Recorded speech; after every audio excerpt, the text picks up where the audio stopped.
Welcome to Radiant. Social സയൻസിലെ ഒന്നാമത്തെ chapter ആയിട്ടുള്ള ഇൻവേഷൻ ആൻഡ് റെസിസ്റ്റൻസ് എന്ന ചാപ്റ്റർ നമ്മൾ പഠിച്ചുകൊണ്ടിരുന്നത്. ഇന്നത്തേത് രണ്ടാമത്തെ ക്ലാസ്സാണ്. അപ്പോൾ ആദ്യത്തെ ക്ലാസ് കണ്ടാൽ നിങ്ങൾക്ക് ഒരുപാട് പേർക്ക് ക്ലാസ് ഇഷ്ടപ്പെട്ടു എന്നറിഞ്ഞുള്ള സന്തോഷമുണ്ട്. ഈ ഒരു ക്ലാസ് നിങ്ങൾക്ക് എല്ലാവർക്കും ഇഷ്ടപ്പെടുമെന്ന് വിശ്വസിക്കുന്നു. അപ്പോൾ ആ ക്ലാസ് നിങ്ങൾ കാണാത്തവരാണെങ്കിൽ എന്ത് ചെയ്യുക, ആ ക്ലാസ് കാണാനായിട്ട് നമ്മുടെ പ്ലേലിസ്റ്റ് ലിങ്ക് ഡിസ്ക്രിപ്ഷനിൽ കൊടുത്തിട്ടുണ്ട്. അവിടെ നിന്ന് എന്ത് ചെയ്യാം, നിങ്ങൾക്ക് ആ ക്ലാസ് കാണാം. അതുപോലെ തന്നെ ഈ പറയുന്ന ചാപ്റ്ററിൻ്റെ PDF നോട്ട് കിട്ടാൻ വേണ്ടിയിട്ട് നമ്മുടെ ടെലഗ്രാം ചാനലിൽ ജോയിൻ ചെയ്യുക. ചാനൽ ലിങ്ക് ഡിസ്ക്രിപ്ഷനിൽ ഉണ്ട്. ഇനി അത് പറ്റിയില്ലെങ്കിൽ എന്ത് ചെയ്യുക, മുകളിൽ കാണുന്ന വാട്സാപ്പ് നമ്പറിൽ കോൺടാക്ട് ചെയ്യുക. ഓൺലൈൻ ക്ലാസ്സുകളിൽ ജോയിൻ ചെയ്യാൻ താല്പര്യമുണ്ടെങ്കിൽ എന്ത് ചെയ്യുക, മുകളിൽ കാണുന്ന നമ്പറിൽ നിങ്ങൾക്ക് കോൺടാക്ട് ചെയ്യാവുന്നതാണ്. അപ്പോൾ ടച്ച് എന്ന് പറയുന്ന ആൾക്കാരെ പറ്റിയിട്ടാണ് നമ്മൾ ഇന്ന് പഠിക്കാനായിട്ട് പോകുന്നത്. അപ്പോൾ നിങ്ങൾക്ക് എല്ലാവർക്കും ഒന്നാമത്തെ ക്ലാസ്സിൽ പഠിച്ചത് ഓർമ്മയുണ്ടാവും. ആദ്യമായിട്ട് 1498 ഓഗസ്റ്റ് മാസം 20-ാം തീയതിയാണ് കടൽ മാർഗം ആദ്യ യൂറോപ്യന്മാർ നമ്മുടെ ഇന്ത്യയിലേക്ക് എത്തുന്നത്. അവരാണ് ആര്? പോർച്ചുഗീസുകാരെന്ന് പറയുന്നത്. ആരാണ്? പോർച്ചുഗീസുകാരെന്ന് പറയുന്നത്. അതിലാരാണ് എത്തുന്നത്? Vasco da Gama. അല്ല, ഇവിടെ നിന്നാണ് ഈ പറയുന്ന യൂറോപ്പിൽ നിന്ന് പുറപ്പെട്ട് ഇതുവഴി കറങ്ങി ഇവിടെയൊക്കെ എത്തി. ഇങ്ങനെയാണ് ഇവർ നമ്മുടെ കോഴിക്കോട് കാപ്പാട് വന്ന് എത്തിയെന്നുള്ള കാര്യം നിങ്ങൾക്കറിയാം. അപ്പോൾ ഇവർ വന്നതിന് ഏതാണ്ട് 100 കൊല്ലം കഴിയുമ്പോൾ, 100 കൊല്ലം കഴിയുമ്പോൾ 1598. അപ്പോൾ 100 എന്നൊരു 3 അങ്ങ് കുറച്ചോ, എന്ത് പറ്റും? 1595 എത്തും. സോ ഈ ഒരു 1595 എന്ന് പറയുന്നൊരു വർഷം, അതായത് പോർച്ചുഗീസുകാർ വന്നിട്ട് ഏറെക്കുറെ ഒരു 100 കൊല്ലം കഴിയുമ്പോൾ അതിൻ്റെ കുറച്ച് ഇപ്പുറത്തായിട്ട് ഈ പറയുന്ന നമ്മുടെ ഈ പറയുന്ന ഇവിടെ കാണുന്നത് ഇംഗ്ലണ്ടാണല്ലോ, അതിൻ്റെ കുറച്ച് ഈ ഒരു ഭാഗത്തായിട്ട് നിന്നുള്ള രാജ്യത്തു നിന്നുള്ള ആൾക്കാർ നമ്മുടെ ഇന്ത്യയിലേക്ക് വരുന്നു. ഈ രാജ്യം ഇന്ന് അറിയപ്പെടുന്ന പേരെന്ന് പറയുന്നത് നെതർലാൻഡ് എന്നാണ്. ഇതാണ് നെതർലാൻഡ് എന്നാണ്, അല്ലെങ്കിൽ പണ്ട് കാലത്ത് ഹോളണ്ട് എന്നും പറയും. ഇവരെയാണ് നമ്മൾ എന്തെന്ന് വിളിക്കുന്നത്? ഡച്ച് എന്ന് വിളിക്കുന്നത്. എന്ത് വിളിക്കുന്നത്? ഡച്ച്. അപ്പോൾ പോർച്ചുഗീസുകാർ വന്ന ഏതാണ്ട് ഒരു 100ഓളം വർഷങ്ങൾ കഴിയുമ്പോൾ അതിനടുത്ത് നിന്ന്, അല്ലേ, നമുക്കറിയാം പോർച്ചുഗീസുകാർ വന്നു കഴിഞ്ഞപ്പോഴത്തേക്ക് ഒരുപാട് ലാഭമൊക്കെ അവർക്ക് കിട്ടി. അപ്പോൾ മറ്റ് രാജ്യക്കാരും മറ്റ് യൂറോപ്യന്മാരും എങ്ങനെയെങ്കിലും ഇവിടെ എത്താമെന്നുള്ള വഴിയിലായിരുന്നു. അങ്ങനെ അവരെന്ത് ചെയ്തു? ഏതാണ്ട് ശ്രമിച്ച് കുറച്ച് കഴിഞ്ഞപ്പോൾ അവരെന്ത് ചെയ്യുന്നു? നമ്മുടെ കേരളത്തിലേക്ക് എത്തുന്നു. ആരെത്തുന്നു? ഡച്ചുകാരെത്തുന്നു. അപ്പോൾ രണ്ടാമതായിട്ട് കടൽ മാർഗം ഇന്ത്യയിലേക്ക് എത്തിയ യൂറോപ്യന്മാർ ആരെന്ന് ചോദിച്ചാൽ നിങ്ങൾ പറയണം, അത് ഡച്ചുകാരാണ്. അതാരാണ്? ഡച്ചുകാരാണ്. ഡച്ചുകാർ വരുന്നു. അവരാദ്യം നമ്മുടെ ഇവിടെ ഈസ്റ്റ് ഇന്ത്യ കമ്പനി എസ്റ്റാബ്ലിഷ് ചെയ്യുന്നു. അവർ ട്രേഡ് നടത്തുന്നു. അങ്ങനെ ട്രേഡ് നടത്തി കുറച്ച് കഴിയുമ്പോഴത്തേക്കും പോർച്ചുഗീസുകാരുമായിട്ട് ഇടയുന്നു, യുദ്ധമുണ്ടാകുന്നു. അങ്ങനെ ആദ്യം അവർ നമ്മുടെ കേരളത്തിലെ കൊല്ലം എന്ന് പറയുന്ന സ്ഥലം പിടിച്ചെടുക്കുന്നു. കൊല്ലം പിടിച്ചെടുത്ത് കഴിയുമ്പോൾ അവർ നേരെ എങ്ങോട്ട് പോകും? കൊച്ചി പിടിച്ചെടുക്കും. ആരുടെ കയ്യിൽ നിന്ന്? പോർച്ചുഗീസുകാരുടെ കയ്യിൽ നിന്ന്. അങ്ങനെ പോർച്ചുഗീസുകാരുടെ കയ്യിൽ നിന്ന് നമ്മുടെ കേരള തീരങ്ങളിൽ ഈ പറയുന്ന ലെഫ്റ്റ് ഭാഗത്ത് വരുന്നു, അല്ലെ, കേരളം നമുക്കറിയാം. അപ്പോൾ ആരായിരുന്നു ഡച്ചുകാരെന്ന് പറഞ്ഞു കഴിഞ്ഞാൽ ഏതാണ്ട് ഈ വർഷം പഠിക്കേണ്ട കേട്ടോ, 1595 നിങ്ങൾ കാണാതെ പഠിക്കുകയൊന്നും വേണ്ട, ഞാനൊരു ഐഡിയക്ക് പറഞ്ഞതാണ്. യൂറോപ്പിൽ നിന്ന് നമ്മുടെ ഇന്ത്യയിലേക്ക് രണ്ടാമതായിട്ട് എത്തിയ യൂറോപ്യന്മാരാണ് ആരെന്ന് പറയുന്നത്? ഡച്ചുകാരെന്ന് പറയുന്നത്. ഈ ഡച്ചുകാർ ആദ്യം പിടിച്ചെടുക്കുന്നത് കൊല്ലമാണ്. നിങ്ങൾ കാണാതെ പഠിക്കേണ്ട, അറിഞ്ഞാൽ മതി. അത് കഴിഞ്ഞിട്ട് എന്ത് ചെയ്യുന്നു? അവർ കൊച്ചി പിടിച്ചെടുക്കുന്നു. അത് കഴിഞ്ഞിട്ട് അവർ കോഴിക്കോട് സാമൂതിരിയുമായിട്ട് സന്ധിയിലൊക്കെ ഏർപ്പെട്ട് അങ്ങനെ ഇവിടെ നിന്നുള്ള പോർച്ചുഗീസുകാരെ ഏതാണ്ട് തുരത്തിക്കൊണ്ടിരിക്കുന്ന സമയം അവർക്ക് പറ്റുന്ന അബദ്ധം എന്താണെന്ന് വെച്ച് കഴിഞ്ഞാൽ അവർ നേരെ എങ്ങോട്ട് പോകും? തിരുവിതാംകൂറുമായിട്ട് നല്ല രീതിയിൽ ട്രേഡ് നടത്തിക്കൊണ്ടിരിക്കെ അവരെങ്ങോട്ട് പോകും? ഈ കാണുന്ന സ്ഥലം കുളച്ചൽ എന്ന് പറയുന്ന സ്ഥലത്തേക്ക് പോകും. എങ്ങോട്ട് പോകും? കുളച്ചൽ എന്ന് പറയുന്ന സ്ഥലത്തേക്ക് പോകും. അപ്പോൾ ഈ കുളച്ചൽ എന്ന് പറയുന്ന ഒരു പോർട്ടാണ്. അത് തിരുവിതാംകൂറിൻ്റെ കീഴിലാണ് വരുന്നത്. അപ്പോൾ തിരുവിതാംകൂർ എന്ന് ഭരിക്കുന്ന രാജാവ് ആരാണ്? മാർത്താണ്ഡ വർമ്മ. ആരാണ്? മാർത്താണ്ഡ വർമ്മ. തിരുവിതാംകൂർ രാജാക്കന്മാരെ എല്ലാവർക്കും അറിയാവുന്നതാണ്. ആര്? മാർത്താണ്ഡ വർമ്മ. അങ്ങനെ ഈ മാർത്താണ്ഡ വർമ്മ കുളച്ചൽ പോർട്ടിൻ്റെ പ്രശ്നവുമായിട്ട് ആരുമായിട്ട് തെറ്റും? ഡച്ചുകാരുമായിട്ട് തെറ്റും. അങ്ങനെ ഡച്ചും മാർത്താണ്ഡ വർമ്മയും തമ്മിൽ ഒരു യുദ്ധം നടക്കും. ആ യുദ്ധത്തിൻ്റെ പേരാണ് കുളച്ചൽ നടക്കുന്ന യുദ്ധം. എന്തെന്ന് വിളിക്കും? കുളച്ചൽ യുദ്ധം എന്ന് വിളിക്കും. അങ്ങനെ കുളച്ചൽ യുദ്ധം നടക്കുന്നു. ഡച്ചുകാർ വിചാരിച്ചു ഈസി ആയിട്ട് ഒരു രാജാവല്ലേ, കേരളം പോലെ ഒരു ചെറിയ സ്ഥലത്ത് ഒരു ചെറിയ രാജാവല്ലേ, നമുക്ക് ഈസി ആയിട്ട് അങ്ങ് എന്ത് ചെയ്യാമെന്ന് വിചാരിച്ചു, തോൽപ്പിക്കാമെന്ന് വിചാരിച്ചു. പക്ഷേ പണിപാളി. എന്ത് പറ്റി? ആദ്യമായിട്ട് ഒരു യൂറോപ്യൻ ശക്തി ഒരു ഇന്ത്യൻ രാജാവിൻ്റെ മുന്നിൽ യുദ്ധത്തിൽ പരാജയപ്പെടുന്നു. ഏത് യുദ്ധത്തിൽ? കുളച്ചൽ യുദ്ധത്തിൽ. അങ്ങനെ കുളച്ചൽ യുദ്ധത്തിൽ പരാജയപ്പെടുന്നു. അതോടുകൂടി ഡച്ചുകാരുടെ പവർ ഇവിടെ കുറയുന്നു. അവർ 1741 സമയത്ത് എന്ത് ചെയ്യുന്നു? ഒരു സന്ധി ഒപ്പുവയ്ക്കുമെന്ന് തിരുവിതാംകൂറുമായിട്ട്. മാവേലിക്കര സന്ധി എന്നാണ് എൻ്റെ പേര്. അതായത് തോൽവി സമ്മതിച്ചു. പിന്നെ എന്താണ്? ഇവരുടെ കപ്പലും അവിടുത്തെ കപ്പിത്താനൊക്കെ പിടിച്ചെടുക്കുന്നുണ്ട്. ഇവരുടെ കപ്പിത്താനായിരുന്ന ഡിലനോയ് എന്ന് പറയുന്ന ഒരാളുണ്ട്. ഈ ഡിലനോയ് പിന്നീട് എന്ത് ചെയ്യും? ഡച്ചുകാരിൽ നിന്ന് കൂറുമാറി തിരുവിതാംകൂർ ചേരുകയും തിരുവിതാംകൂറുകാരുടെ സൈന്യാധിപനായിട്ട് മാറുകയൊക്കെ ചെയ്യുന്നുണ്ട്. ഉദയഗിരി കോട്ട എന്ന് പറയുന്ന ഒരു കോട്ട നമ്മുടെ കന്യാകുമാരി പോകുന്ന വഴിക്കുണ്ട്. നിങ്ങൾ ഇനി ആ ഭാഗത്തോട്ട് പോവുകയാണെങ്കിൽ ഒന്ന് ഗൂഗിൾ മാപ്പ് ചെയ്ത് നോക്കുക. അവിടെ നമുക്ക് ഡിലനോയുടെ ശവകുടീരമൊക്കെ കാണാൻ പറ്റും. അങ്ങനെ കുളച്ചൽ യുദ്ധത്തിൽ എന്ത് ചെയ്യുന്നു? ഡച്ചുകാർ പരാജയപ്പെടുന്നു. പരാജയപ്പെട്ട് കഴിയുമ്പോഴത്തേക്കും സന്ധി ഒപ്പുവെക്കേണ്ടി വരും. ആ സന്ധി അനുസരിച്ച് തിരുവിതാംകൂറിൻ്റെ ആവശ്യമില്ലാത്ത തിരുവിതാംകൂറുകാരുടെ കാര്യങ്ങൾ ഇടപെടാൻ പാടില്ല, അങ്ങനെ കുറേ കാര്യങ്ങൾ പറയുന്നു. അതോടെ ഡച്ചുകാരുടെ ശക്തി എന്ത് ചെയ്യുകയാണ്? ഇന്ത്യയിൽ ക്ഷയിക്കുകയാണ്. കുറച്ച് കഴിയുമ്പോൾ അവരെന്ത് ചെയ്യും? മടങ്ങി പോവുകയാണ് ചെയ്യുന്നത്. ഇതാണ് നമ്മുടെ ഡച്ചുകാരെ പറ്റി നമ്മൾ മൊത്തത്തിൽ അറിഞ്ഞിരിക്കേണ്ട ഒരു കാര്യം. അപ്പോൾ ഇതാണ് നമ്മുടെ ഡച്ച് എന്ന് പറയുന്നത്. അപ്പോൾ ആരാ ഡച്ച് എന്ന് വെച്ച് കഴിഞ്ഞാൽ പോർച്ചുഗീസുകാർ വന്നതിന് ശേഷം ഇന്ത്യയിലേക്ക് എത്തുന്ന രണ്ടാമത്തെ യൂറോപ്യന്മാരാണ് ഡച്ചുകാർ. ഇവർ ഹോളണ്ടിൽ നിന്ന് വന്നവരെന്നും ഇന്നത്തെ നെതർലാൻഡാണ് പണ്ടത്തെ ഹോളണ്ട് എന്ന് പറയുന്നതും. ഇവരെയാണ് ഡച്ച് എന്ന് പറയുന്നത്. ഇവരുടെ പ്രധാനമായിട്ടുള്ള ശക്തി കേന്ദ്രങ്ങൾ എന്ന് പറയുന്നത് നാഗപട്ടണം, ബറൂച്ച്, അഹമ്മദാബാദും അതുപോലെ എന്താണ് ചിൻസുരയുമാണ്. ഓക്കെ, എവിടെയാണ്? നാഗപട്ടണം, ബറൂച്ച്, അഹമ്മദാബാദ്, ചിൻസുര. ഇവിടെയൊക്കെ എന്താണ്? ഡച്ചിൻ്റെ ആധിപത്യം ഉണ്ടായിരുന്ന സ്ഥലങ്ങളാണ്. ഇവിടെയാണ് അവർ പ്രധാനമായിട്ട് ട്രേഡ് ചെയ്തിരുന്നത്. ഡച്ച് എന്ത് ചെയ്യുന്നു? ഡിഫീറ്റഡ് ദ പോർച്ചുഗീസ്, അല്ലെ, പോർച്ചുഗീസുകാരെ ഡച്ചുകാർ എന്ത് ചെയ്യുന്നു? തോപ്പിക്കുന്നു. അങ്ങനെ കൊല്ലം, കൊച്ചിയൊക്കെ ഇവർ പിടിച്ചെടുക്കുന്നു. യൂറോപ്യന്മാരിലെ പോർച്ചുഗീസുകാർ പണിത കോട്ടകളൊക്കെ ഇവർ എന്ത് ചെയ്യുന്നുണ്ട്? തിരിച്ചു പിടിക്കുന്നുണ്ട്. സെൻറ്റ് ആഞ്ചലോ കോട്ട പിടിക്കുന്നുണ്ട്. അങ്ങനെ പല കോട്ടകൾ പിടിക്കുന്നുണ്ട്. ഇവർ കോട്ടകൾ പണിയുന്നുമുണ്ട്. നിങ്ങൾ ബോൾഗാട്ടി പാലസ് കൊച്ചി കേട്ടിട്ടുണ്ടായിരിക്കും, അത് ഡച്ചുകാർ പണിയുന്ന. അങ്ങനെ കുറേ കൊട്ടാരങ്ങളൊക്കെ പണിത് പോകുന്ന സമയത്താണ് ബാറ്റിൽ ഓഫ് കുളച്ചൽ ഉണ്ടാകുന്നത്. ഞാൻ കുളച്ചലിൻ്റെ സ്പെല്ലിംഗ് ഇവിടെ കെ എന്ന് എഴുതി, അല്ലേ, അത് സി ആണ് കേട്ടോ, സോറി. ഓക്കെ, പെട്ടെന്ന് കുളച്ചൽ എന്ന് പറഞ്ഞപ്പോൾ കെ കയറി വന്നതാണ്, സി ആണ്, സി കുളച്ചൽ. ഓക്കെ, അപ്പോൾ ബാറ്റിൽ ഓഫ് കുളച്ചൽ നടക്കുന്നു. എപ്പോൾ നടക്കുന്നു? 1741 മാർത്താണ്ഡ വർമ്മ, തിരുവിതാംകൂർ റൂളറാണ്, അദ്ദേഹമായിട്ടാണ് എന്ത് ചെയ്യുന്നത്? യുദ്ധം നടക്കുന്നത്. കന്യാകുമാരിക്ക് അടുത്താണ് കുളച്ചൽ എന്ന് പറയുന്ന സ്ഥലം. യുദ്ധത്തിൽ ഡച്ചുകാർ പരാജയപ്പെടുന്നു. അങ്ങനെ എന്ത് പറ്റുന്നു? അവർക്ക് ഇന്ത്യയിലുള്ള സുപ്രീമസി അവസാനിക്കുകയാണ് ചെയ്യുന്നത്. ശ്രദ്ധിക്കേണ്ട കാര്യം നോക്കിക്കഴിഞ്ഞാൽ നോക്കിയേ, this was the first battle in which European power lost to an Indian ruler. Indian റൂളറിന് മുന്നിൽ യൂറോപ്യന്മാർ പരാജയപ്പെടുന്ന ഏക യുദ്ധമാണ് എന്തെന്ന് പറയുന്നത്? കുളച്ചൽ യുദ്ധമെന്ന് പറയുന്നത്. കുളച്ചൽ വാർ മെമ്മോറിയലാണ്. കുളച്ചൽ പോർട്ടിനടുത്തായിട്ട് നിങ്ങൾക്ക് ഇത് പോയി കഴിഞ്ഞാൽ കാണാനായിട്ട് സാധിക്കും. ഓക്കെ, അപ്പോൾ നമ്മളിപ്പോൾ പ്രശ്നങ്ങളും കാര്യങ്ങളൊക്കെ പറഞ്ഞു കഴിഞ്ഞു. തീർന്നോ? ഇല്ല. ഡച്ചുകാർ നമുക്ക് എന്തെങ്കിലും ഉപകാരം ചെയ്തു തന്നിട്ടുണ്ടോ? ഉണ്ട്. നമ്മൾ പോർച്ചുഗീസുകാരുടെ ഉപയോഗങ്ങളെ പറ്റി പഠിച്ചു, അല്ല, അവർ ചെയ്തു തന്ന കാര്യങ്ങളെ പറ്റിയിട്ടും അവരുടെ ഇൻഫ്ലുവൻസ് കാരണം മലയാള ഭാഷയിൽ ഉണ്ടായിട്ടുള്ള കാര്യങ്ങളൊക്കെ പഠിച്ചതാണ്, അല്ലേ. അപ്പോൾ അതുപോലെ ഡച്ചുകാർ നമുക്ക് ഒരുപാട് കാര്യങ്ങൾ ചെയ്തിട്ടുണ്ട്. ഉപ്പ് നിർമ്മാണം, സോൾട്ടിൻ്റെ നിർമ്മാണം നമുക്ക് പറഞ്ഞു തന്നത് ഡച്ചുകാരാണ്. പഠിക്കാനില്ല, എന്നാലും അറിഞ്ഞിരിക്കുക. ഉപ്പ് നിർമ്മാണം, തുണികളിൽ ചായം മുക്കുന്ന പരിപാടി ഉണ്ടല്ലോ, അത് നമുക്ക് പറഞ്ഞു തന്ന ആരാ? ഡച്ചുകാരാ. കുഷ്ഠരോഗത്തിൻ്റെ ആശുപത്രിയൊക്കെ അവരുടെ എന്ത് ചെയ്യുന്നുണ്ട്? പണിത് തരുന്നുണ്ട്. നല്ല കാര്യങ്ങളും ഉണ്ട്. ഇനി ഇതെല്ലാം പോട്ടെ, അവരുടെ ഏറ്റവും വലിയ കോൺട്രിബ്യൂഷനാണ് ഹോർത്തൂസ് മലബാറിക്കസ്. കേരള ആരാമം എന്നാണ് എൻ്റെ മലയാളം. ഹോർത്തൂസ് മലബാറിക്കസ് അവരുടെ ഭാഷയിലാണ്. ആംസ്റ്റർഡാം എന്ന് പറയുന്ന സ്ഥലം എവിടെയാണ്? ഈ പറയുന്ന നെതർലാൻഡിലെ സ്ഥലമാണ്, ക്യാപിറ്റലാണ് ആംസ്റ്റർഡാം. അവിടെ വെച്ചാണ് ഇത് എന്ത് ചെയ്യുന്നത്? പ്രസിദ്ധീകരിക്കുന്ന ഒരു പുസ്തകമാണ്.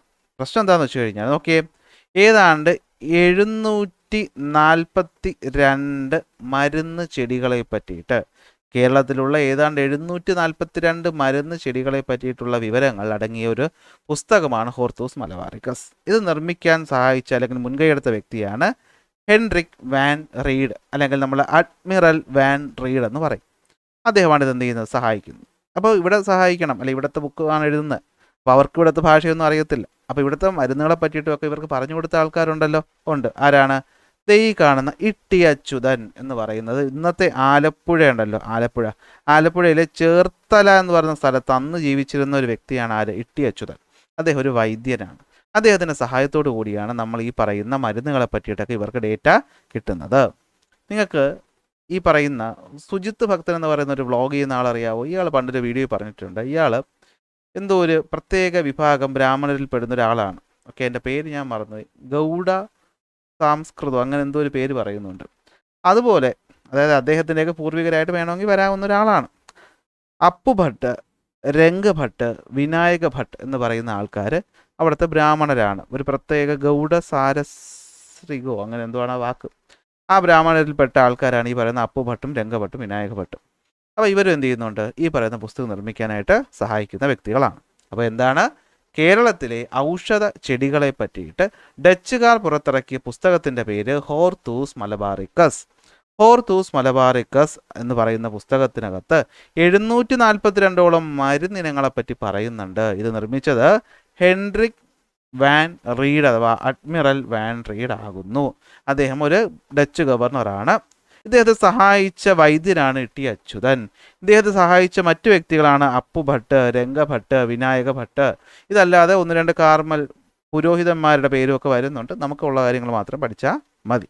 ഓക്കെ, ഈ പുസ്തകം മലയാളത്തിലേക്ക് ട്രാൻസ്ലേറ്റ് ചെയ്തതാണ് ഡോക്ടർ KS മണിലാൽ. ഓക്കെ, പത്മശ്രീയൊക്കെ കിട്ടിയിട്ടുള്ളൊരു വ്യക്തിയാണ് ഈ പറയുന്ന ഡോക്ടർ KS മണിലാൽ എന്ന് പറയുന്നത്. അപ്പോൾ ഇതാണ് ഇവിടെ പ്രധാനപ്പെട്ട കോൺട്രിബ്യൂഷൻ എന്ന് പറയുന്നത്, ഹോർത്തൂസ് മലബാറിക്കസ്. തെറ്റാണ്. അപ്പോൾ ഇതാണ് എന്താ ഹോർത്തൂസ് മലബാറിക്കസ് എന്ന് പറയുന്നത്. അപ്പോൾ നമ്മൾ ഇതുവരെ പഠിച്ച പോയിന്റുകൾ നമുക്കൊന്ന് നോക്കാമോ? അപ്പോൾ നമ്മൾ പറഞ്ഞു കഴിഞ്ഞു അല്ലെ, കഴിഞ്ഞ ക്ലാസ് നമ്മൾ ഈ പറയുന്ന പോർച്ചുഗീസുകാരുടെ ഇൻഫ്ലുവൻസ് ഒക്കെ നമ്മൾ പഠിച്ചതാണ്. അപ്പോൾ അടുത്ത് വരുന്നതാണ് ആര്? ഡച്ചുകാർ. പറഞ്ഞേ, ഡച്ചുകാരെ പറ്റി നമ്മൾ ആദ്യം പഠിക്കേണ്ട പോയിന്റ് എന്താ? രണ്ടാമതായി ഇന്ത്യയിലേക്ക് വരുന്ന കടൽമാർഗം ഇന്ത്യയിലേക്ക് വരുന്ന യൂറോപ്യന്മാർ ആർക്ക് ശേഷം? പോർച്ചുഗലിന് ശേഷം. അവർ വരുന്നത് ഹോളണ്ട് എന്നറിയപ്പെടുന്ന നെതർലാൻഡ് എന്ന രാജ്യത്ത് നിന്നാണ്. അവരെ വിളിക്കുന്ന പേര് ഡച്ച്. നാഗപട്ടണം, ബറൂച്ച്, അഹമ്മദാബാദ്, ചിൻസുരയാണ് ഇവരുടെ പ്രധാനപ്പെട്ട ട്രേഡിംഗ് സെന്ററുകൾ. ഇവർ പോർച്ചുഗീസുകാരെ പരാജയപ്പെടുത്തിയാണ് പോർച്ചുഗീസിന്റെ ആധിപത്യം കേരളത്തിൽ നിന്ന് കുറയുന്നത്. അങ്ങനെ ഇവർ എന്ത് ചെയ്യുന്നു? മൊണോപ്പൊളി പിടിച്ചെടുക്കുന്നു, ട്രേഡ് ഇവരുടേതാക്കി മാത്രം മാറ്റുന്നു. കാരണം നമ്മളറിയാം അല്ലേ, നമ്മുടെ ഈ പറയുന്ന വാസ്കോഡ ഗാമ വന്നതും പിന്നീട് വന്ന ഈ പറയുന്ന ആൾക്കാർ വന്നതും ഒന്നും സാമൂതിരിക്കടക്കം പലർക്കും പിടിച്ചിട്ടില്ലായിരുന്നു. അപ്പോൾ അവരൊക്കെ ഇവരെ സഹായിച്ചു. Portuguese out. അങ്ങനെ ഇരിക്കെ അവർ വിചാരിച്ചു എല്ലായിടത്തും കയറിയൊക്കെ കളിക്കാമെന്ന് വിചാരിച്ചപ്പോഴത്തേക്കും കുളച്ചൽ വന്നു. കുളച്ചൽ ആരുണ്ട്? നമ്മുടെ മാർത്താണ്ഡവർമ്മയുണ്ട് അല്ലേ, തിരുവിതാംകൂറിൻ്റെ ശില്പിയാണ് ആര്? ഈ പറയുന്ന മാർത്താണ്ഡവർമ്മ. അങ്ങനെ 1741 ബാറ്റിൽ ഓഫ് കുളച്ചലിൽ എന്ത് ചെയ്യുന്നു? ഡച്ചുകാരെ പരാജയപ്പെടുത്തി ആകെ നാണം കെട്ടു. പോർച്ചുഗീസുകാർ പറഞ്ഞു, അയ്യേ നാണമില്ലേ, ഞങ്ങളാണെങ്കിൽ എന്താണ് യുദ്ധം ചെയ്തിട്ടാണെങ്കിലും ഞങ്ങളെ ജയിച്ചുകൊണ്ടിരുന്നത്, നീ ഞങ്ങൾ യൂറോപ്യന്മാരുടെ മാനം കളഞ്ഞല്ലോ എന്ന് പറഞ്ഞ് നാണം കെട്ട ഡച്ചുകാർ എന്ത് ചെയ്യുന്നു? അന്ന് രാവിലെ അല്ലെങ്കിൽ അന്ന് വൈകിട്ട് അവിടുന്ന് പെട്ടി മടക്കി പോയി എന്നല്ല, പിന്നീട് അവരുണ്ടായിരുന്നു, ട്രേഡ് ചെയ്യുമായിരുന്നു. കുറച്ച് കാലങ്ങൾ കഴിഞ്ഞിട്ട് അവരെന്ത് ചെയ്യുന്നു? ബ്രിട്ടീഷിനെ പോലെ ഒന്ന് പിടിച്ചു നിൽക്കാൻ അവർക്ക് പറ്റാതായിപ്പോയി. അവരെന്ത് ചെയ്യുന്നു? അല്ല, ഈ യുദ്ധത്തിൽ പരാജയപ്പെട്ടില്ലെങ്കിൽ ചിലപ്പോൾ അവരായിരിക്കും നമ്മളെ ഭരിക്കാൻ പോകാൻ ചാൻസ് ഉണ്ടായിരുന്നു. പരാജയപ്പെടുത്തുന്നു. അങ്ങനെ കുളച്ചൽ യുദ്ധത്തിൽ എന്ത് ചെയ്യുന്നു? ഇവർ തോക്കുന്നു. അങ്ങനെ Dutch lost the supremacy in India. ഇതാണ് എന്താണ് ഇന്ത്യ എന്ന് പറയുന്ന ഇന്ത്യൻ റൂളറുമായി നടത്തി പരാജയപ്പെട്ട ആദ്യ യുദ്ധം. അടുത്തവരെ പ്രധാനപ്പെട്ട കോൺട്രിബ്യൂഷനാണ് ഹോർത്തൂസ് മലബാറിക്കസ്. എന്താണ്? കേരളവും ഡച്ചും തമ്മിലുള്ള റിലേഷൻഷിപ്പിൻ്റെ ഏറ്റവും വലിയ തെളിവാണ് ഹോർത്തൂസ് മലബാറിക്കസ് അഥവാ കേരള ആരാമം എന്ന് പറയുന്ന പുസ്തകം. അവിടെ എന്താണ്? കണ്ട information about 742 medicinal plants found in Kerala. കേരളത്തിലുള്ള 742 മെഡിസിനൽ പ്ലാന്റുകളെ പറ്റിയിട്ട് ഇവിടെ എന്ത് ചെയ്യുന്നുണ്ട്? ഡേറ്റ വരുന്നുണ്ട്. ഹെൻറിക് വാൻ റീഡ് പ്രിപ്പയർ ചെയ്യുന്നു. ഇട്ടി അച്യുതൻ, അതുപോലെ അപ്പുഭട്ട്, രംഗഭട്ട്, വിനായക ഭട്ട് എന്നിവർ എന്ത് ചെയ്യുന്നു? പുസ്തകം നിർമ്മിക്കാൻ സഹായിക്കുന്നു. ഓക്കെ, ഇതിലാണ് ആദ്യമായിട്ട് മലയാളം വാക്കുകൾ അച്ചടിച്ച് വന്നത് എന്ന് കരുതപ്പെടുന്നു. ആദ്യമായിട്ട് ഇങ്ങനെ അച്ചടിച്ചു വന്ന മലയാള വാക്കെന്ന് പറയുന്നതാണ് തെങ്ങ്. ഇതുമാണ് തെങ്ങ് എന്ന് പറയുന്നതാണ് നമ്മൾ മലയാളത്തിൽ പ്രിന്റ് ചെയ്യപ്പെട്ട ആദ്യത്തെ വാക്ക്. തെങ്ങ്, അതുപോലെ നമ്മുടെ ആല്. ഓക്കെ, അപ്പോൾ എന്താണ്? തെങ്ങ് അല്ലേ, നമ്മുടെ കോക്കനട്ട് ട്രീ, അതുപോലെ നമ്മുടെ ബനിയൻ ട്രീ ഏതാണ്? ആൽമരം. ഓക്കെ, ഈ കാണുന്ന ഒരു ഉദ്ദേശിച്ചിരിക്കുന്ന ആൽമരത്തിനാണ് കേട്ടോ, ഇത് തെങ്ങിനെയാണ് ഉദ്ദേശിച്ചിരിക്കുന്നത് തോന്നുന്നു. അങ്ങനെ എന്ത് ചെയ്യുന്നു? തെങ്ങ്, ആൽമരം എന്നീ പേരുകളൊക്കെ ആദ്യമായിട്ട് പ്രിന്റ് ചെയ്ത് വരുന്നതും ഈ പറയുന്ന ഹോർത്തൂസ് മലബാറിക്കസിലാണ്. ഇത് മലയാളത്തിലേക്ക് ട്രാൻസ്ലേറ്റ് ചെയ്താരെന്ന് ചോദിച്ചാൽ ഡോക്ടർ KS മണിലാൽ ആണ്. അങ്ങനെ ഇരിക്കെ കുറച്ചു കാലം കഴിയുമ്പോഴത്തേക്കും ബ്രിട്ടീഷുകാർ വരുന്നു. അപ്പോൾ നിങ്ങൾ ചോദിക്കുന്നത് ഇവിടെ എന്തിനാ ഫ്രഞ്ചിനെ പറ്റി പറഞ്ഞെങ്കിലേ, ബ്രിട്ടീഷാണോ അടുത്ത് വന്നത്, ഫ്രഞ്ചാണോ അടുത്ത് വന്നതെന്ന് ചോദിച്ചാൽ ഡച്ച് കഴിഞ്ഞ് വന്നത് ബ്രിട്ടീഷാണ്. പക്ഷേ ബ്രിട്ടീഷുകാരെ പറ്റി പറയുമ്പോൾ നമുക്ക് 1-2 വാക്കിൽ ഒതുക്കാൻ പറ്റത്തില്ല. അവരിങ്ങനെ കിടക്കുകയാണ്. ഓക്കെ, ഈ പറയുന്ന ബ്രിട്ടീഷ് ഈസ്റ്റ് ഇന്ത്യ കമ്പനി പിന്നീട് വരുന്നതും ഇന്ത്യയിലെ ഭരണം പിടിക്കുന്നതൊക്കെ നിങ്ങൾക്കറിയാം. അപ്പോൾ തൽക്കാലം നമുക്ക് ബ്രിട്ടീഷിനെ പിന്നെ പഠിക്കാം. അടുത്ത ആരിലോട്ട് പോകാം? ഫ്രഞ്ചിലോട്ട് പോകാം. അപ്പോൾ പോർച്ചുഗലും ഡച്ചും ബ്രിട്ടീഷും കഴിഞ്ഞ് വരുന്നവരാണ് ആര്? ഫ്രഞ്ചുകാരെന്ന് പറയുന്നത്. അപ്പോൾ ഈ ഫ്രഞ്ചുകാർക്ക് അത്ര വലിയൊരു ഇൻഫ്ലുവൻസ് ഇവിടെ ഉണ്ടാക്കാൻ സാധിച്ചില്ല എന്നുള്ളതാണ് സത്യം. ഫ്രഞ്ചുകാർ പ്രധാനമായിട്ട് നമ്മുടെ റൈറ്റ് സൈഡിലോട്ടൊക്കെയാണ് കൂടുതൽ എന്ത് ചെയ്തത്? അവർ അവരുടെ ഇൻഫ്ലുവൻസ് ഒക്കെ നടത്തിയത്. അടിമകളെയൊക്കെ ഇവിടുന്ന് കൊണ്ടുപോയിക്കൊണ്ടിരുന്നതൊക്കെ ഇവരാണ്. ഈ ഭാഗത്തു നിന്ന് അടിമകളൊക്കെ കയറ്റി കൊണ്ടുപോയിരുന്നു. അങ്ങനെ ഇവിടെയുള്ള പോണ്ടിച്ചേരി, മാഹി, യാനം, കാരയ്ക്കൽ എന്നൊക്കെ പറയുന്ന സ്ഥലമുണ്ട്. ഓക്കെ, പോണ്ടിച്ചേരി, യാനം, കാരയ്ക്കൽ, മാഹി. ഈ മാഹി എന്ന് പറയുന്നത് നമ്മുടെ കേരളത്തിലാണെന്നുള്ളത് നിങ്ങൾക്ക് അറിയാമല്ലോ അല്ലേ. ഇതൊക്കെയായിരുന്നു ഫ്രഞ്ചുകാരുടെ പ്രധാനപ്പെട്ട എന്തെന്ന് പറയുന്നത് കേന്ദ്രങ്ങളെന്ന് പറയുന്നത്. അപ്പോൾ ഫ്രഞ്ചുകാർ ഇവിടെ വരുമ്പോൾ തന്നെ ഇവിടെ ആരുണ്ട്? ഞാൻ പറഞ്ഞു ആരുണ്ട്? ബ്രിട്ടീഷുകാരുണ്ട്. അപ്പോൾ ബ്രിട്ടീഷും ഫ്രഞ്ചും തമ്മിൽ എന്നും അടിയാണ്. ഓക്കെ, ബ്രിട്ടീഷുകാർ ഫ്രഞ്ചും തമ്മിൽ എന്നും അടിയാണ്. അപ്പോൾ ഈ ബ്രിട്ടീഷും ഫ്രഞ്ചും തമ്മിലുള്ള അടികളെയാണ് നമ്മൾ കർണാട്ടിക് യുദ്ധങ്ങൾ എന്ന് വിളിക്കുന്നത്. എന്താണ്? കർണാടകയിൽ നടക്കുന്ന യുദ്ധങ്ങളെന്നല്ല, കർണാട്ടിക് യുദ്ധങ്ങൾ. അങ്ങനെ കർണാട്ടിക് യുദ്ധം ബ്രിട്ടീഷും ഫ്രഞ്ചുമായിട്ട് നടക്കുകയും ഇതിൽ ബ്രിട്ടീഷുകാർ ജയിക്കുകയും ചെയ്തു. അപ്പോൾ ജയിച്ചാൽ തോറ്റവും പുറത്തു പോകണം. അങ്ങനെ എന്ത് പറ്റി? ഫ്രഞ്ചുകാരെ പിടിച്ച് പുറത്താക്കി. എന്ന് വെച്ചാൽ ഫ്രഞ്ചുകാർ അന്ന് രാവിലെ പോയി എന്നല്ല, പിന്നീടും കുറേ കാലം ഏതാണ്ട് 1954 വരെ എന്തോ അവരിവിടെ അവിടെ ഇവിടെയൊക്കെ ആയിട്ടുണ്ടായിരുന്നു. ഫ്രഞ്ച് ലിബറേഷനൊക്കെ നിങ്ങൾ പിന്നീട് പഠിക്കും വലിയ ക്ലാസ്സിൽ പോകുമ്പോൾ. പോണ്ടിച്ചേരി വിട്ട് അവർ പോയിട്ടില്ല, പോണ്ടിച്ചേരിയിൽ അവർ പിടിച്ച് കിടപ്പുണ്ടായിരുന്നു. ഇപ്പോഴും പോണ്ടിച്ചേരിയിൽ ഫ്രഞ്ച് കോളനികൾ ഏതോ സിനിമ ഉണ്ടല്ലോ, സ്വപ്നക്കൂട് സിനിമയ്ക്ക് അതൊക്കെ കാണിക്കുന്നുണ്ടല്ലോ. അങ്ങനത്തെ സ്ഥലങ്ങളല്ല അവിടെ പോകുമ്പോൾ നമുക്ക് കേരളമാണെന്ന് തോന്നത്തില്ല. അങ്ങനെ സ്ഥലങ്ങളൊക്കെ ഉണ്ട്. എന്നാലും അവർക്ക് ഈ പറയുന്ന ആധിപത്യം, മൊണോപ്പൊളി ഒന്നും എസ്റ്റാബ്ലിഷ് ചെയ്യാനായിട്ട് സാധിച്ചില്ല. അങ്ങനെയാണ് നമ്മുടെ ഫ്രഞ്ചുകാർ എന്ത് ചെയ്യുന്നത്, ഇവിടുന്ന് ടാറ്റ ബൈ ബൈ പറഞ്ഞ് പോകുന്നത്. അപ്പോൾ after the Dutch, British and then the French came to India for trade. The war fought between the British and the French for the dominance in the south India is known as Carnatic war. British ജയിക്കുന്നു, എന്ത് പറ്റുന്നു, അങ്ങനെ French dominance അവസാനിക്കുന്നു. അവരെവിടോട്ട് മാത്രം ഒതുങ്ങുന്നു, പോണ്ടിച്ചേരി, യാനം, കാരയ്ക്കൽ, മാഹി. ഈ മാഹി കേരളത്തിലാണുള്ളത്. ഇവിടേക്ക് എന്ത് ചെയ്യുന്നു, ഒതുങ്ങുകയാണ് ചെയ്യുന്നത്. അപ്പോൾ ഇത്രയേ ഉള്ളൂ നമുക്ക് ഫ്രഞ്ചുകാരെ പറ്റിയിട്ട്. അപ്പോൾ ഫ്രഞ്ച് എന്ന് പറയുമ്പോൾ എടുത്തു പറയേണ്ട കർണാട്ടിക് യുദ്ധങ്ങളാണ്. ഡച്ചിനും ബ്രിട്ടീഷിനും ശേഷം വരുന്നതാണ് ഫ്രഞ്ച് എന്ന് പറയുന്നത്. അവരെന്ത് ചെയ്യുന്നു, യുദ്ധം ചെയ്യുന്നു. ആരൊക്കെ തമ്മിൽ, ബ്രിട്ടീഷും ഫ്രഞ്ചും തമ്മിൽ കർണാട്ടിക് യുദ്ധങ്ങൾ. ജയിക്കുന്നത് ബ്രിട്ടീഷാണ്. അങ്ങനെ ഇവരെന്ത് ചെയ്യുന്നു, ഈ പറയുന്ന സ്ഥലങ്ങളിലേക്ക് മാത്രമായിട്ട് ഒതുങ്ങുന്നു. ഇവിടെ ടെക്സ്റ്റ് ബുക്കിൽ നിങ്ങൾക്ക് ഒരു ആക്ടിവിറ്റി തന്നിട്ടുണ്ട്. ഓക്കെ, എന്താണ്? Look at the map and find the major centres under the control of the Portuguese, Dutch and the French. കണ്ടോ, ഈ പടം നോക്കിയാൽ നിങ്ങൾക്ക് കാണാൻ പറ്റും. ബ്രിട്ടീഷും അതുപോലെ ബ്രിട്ടീഷല്ല, ഡച്ചും ഫ്രഞ്ചും അതുപോലെ പോർച്ചുഗീസുകാരുടെയും അധീനതയിലുണ്ടായിരുന്ന പ്രധാനപ്പെട്ട സ്ഥലങ്ങളെന്ന് പറയുന്നത്. ഈ ട്രയാങ്കിൾ ഷേപ്പിൽ കാണുന്ന സ്ഥലങ്ങളെന്ന് പറയുന്നത് പോർച്ചുഗലിൻ്റെ കയ്യിൽ ആയിരുന്നു. ഗോവ, ഡാമൻ, ഡ്യൂ, കൊച്ചി കാണുന്നുണ്ടോ? അങ്ങനെയാണെങ്കിൽ ഈ പറയുന്ന സ്ക്വയറിൽ കാണുന്ന ഡച്ചാണ്. കണ്ടോ, അഹമ്മദാബാദ്, ബറൂച്ച്, ചിൻസുര, നേരത്തെ പറഞ്ഞു നാഗപട്ടണം. കണ്ടോ, അടുത്ത് റൗണ്ടിൽ കാണുന്നതാണ് എന്ത്, ഫ്രഞ്ച് സ്ഥലങ്ങളെന്ന് പറയുന്നത്, ഫ്രഞ്ചിൻ്റെ കോളനികളെന്ന് പറയുന്നത്. യാനം, കാരയ്ക്കൽ, പോണ്ടിച്ചേരി, ഇതൊക്കെ എന്താണ്, ഇവരുടെ പ്രധാനപ്പെട്ട സ്ഥലങ്ങളാണ്. അപ്പോൾ നിങ്ങൾക്ക് വേണ്ടിയിട്ട് ഞാൻ എന്ത് ചെയ്തിട്ടുണ്ട്, ഈ പറയുന്ന സ്ഥലങ്ങളൊക്കെ ഞാനൊരു മാപ്പിനകത്താക്കി വെച്ചിട്ടുണ്ട്. പോർച്ചുഗലിൻ്റെ ടെറിട്ടറി ആയിരുന്നതാണ് കൊച്ചി, ദ്യൂ, ദാമൻ, അതുപോലെ ഗോവ, മാഹി. മാഹി കൊച്ചിയുടെ ആയിരുന്നു. മാഹി മാഹി മാഹി ഇവിടെ മാഹി ഉണ്ടോ? മാഹി ഉണ്ടല്ലേ. മാഹി ആരുടെയാണ്? പോർച്ചുഗീസുകാരുടെ അല്ല കേട്ടോ, ഇതൊരു ചെറിയ മിസ്റ്റേക്കാണ്, പ്രിൻ്റ് കോപ്പി ചെയ്തപ്പോൾ പറ്റിയ തെറ്റാണ്, വെട്ടിക്കളഞ്ഞേക്ക്. അടുത്ത് ഡച്ചിൻ്റെ ആകുമ്പോൾ നാഗപട്ടണം, ചിൻസുര, ബറൂച്ച്, അഹമ്മദാബാദ്, കൊച്ചി. ഫ്രഞ്ചിനാകുമ്പോൾ പോണ്ടിച്ചേരി, കാരയ്ക്കൽ, യാനം, മാഹി. ഈ മാഹി ഇങ്ങോട്ട് കയറിപ്പോയത്. ഓക്കെ, അപ്പോൾ ഇതാണ് പ്രധാനപ്പെട്ട സ്ഥലങ്ങളെന്ന് പറയുന്നത്. ഇതോടുകൂടി എന്ത് കഴിയുന്നു, ബ്രിട്ടീഷ് തൊട്ട് മുമ്പുള്ള ബാക്കി എല്ലാവരും കഴിയുന്നു. സോ ഫ്രം ട്രേഡ് ടു പവറിലാണ് നമ്മൾ ആരെ പറ്റി പഠിക്കാൻ പോകുന്നത്, നമ്മുടെ ഈസ്റ്റ് ഇന്ത്യ കമ്പനി. ആരുടെ ഈസ്റ്റ് ഇന്ത്യ കമ്പനി? ബ്രിട്ടീഷിനെ പറ്റി പറയുന്നത്. അത് അടുത്ത ക്ലാസ്സിൽ പഠിച്ചാലോ? സോ ക്ലാസ് ഇഷ്ടപ്പെട്ടാൽ ലൈക്ക് ചെയ്യാൻ മറക്കണ്ട. സംശയങ്ങളാണെങ്കിൽ കമൻറ്റ് ചെയ്ത് നിങ്ങൾക്ക് ചോദിക്കാം. അപ്പോൾ അടുത്ത ക്ലാസ്സിൽ അടുത്ത ടോപ്പിക്കുമായിട്ട് കാണാം.